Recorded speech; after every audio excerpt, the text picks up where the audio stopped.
Hey everybody, I would just want to do a quick video this morning. As I was unloading the kiln, I noticed during Chip and Dip Week here at Mud Clay Studio in New Jersey, we've had a lot of similar errors.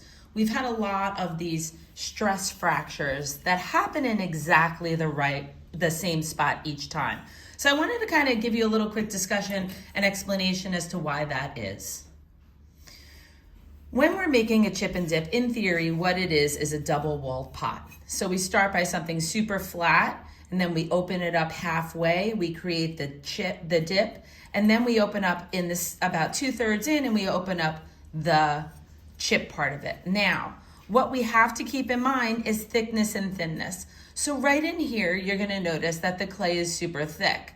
Over here, we always underestimate how much thickness we actually need on the bottom of our plates or our cylinders or anything that's super flat. And then here it's pretty consistent. We let it dry slightly before we took it off the bat, so it starts to dry with the thinner parts of it up here drying a lot quicker than down here. So let me show you a quick side view.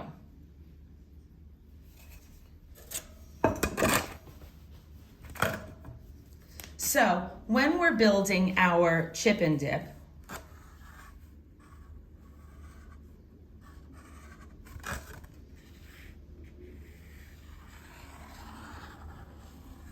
little sketch for you guys. So that's the side view. I guess it's kind of funny if we think about it. What our goals are of every pot is to make an evenly consistent wall all the way through.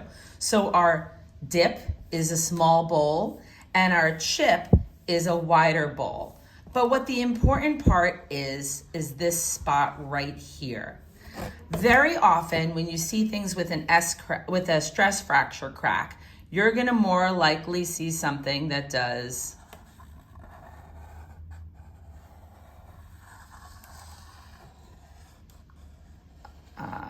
something, oops,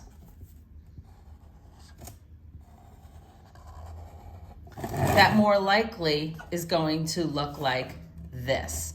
So what you have here is at least an inch, a cubic inch of clay drying at a much different rate than this 1/2 inch or 3/8 of an inch. So what's gonna happen is that this part, and this part are gonna dry in, let's say, 2 hours. But right in here, this is gonna take several hours to dry. So this clay has to contract. So by contracting, I'm trying to draw my little arrows, it has to decide which part it's gonna attach to, this part or this part. And that causes stress. And that's what's gonna create a crack right in here due to the uneven shrinkage of the clay. And it's more likely gonna pull towards here, towards the wetter spot than the thinner spot. If we have something that's more consistent, and when we're pulling, we make sure we get this clay into our pot, we are less likely to have this big chunky piece of clay. So what we could have done differently here is just had this angle right in here go in a little bit more to mimic what's going on inside. The converse of that is if this was less of a bowl and more of a cylinder, then this also would be a cylinder and would create a more even drying. So let's hope that next time we're making a chip and dip, we have the ability to pay a little bit more attention to those thick and thin spots. Hope that helped. And remember, subscribe for more tips.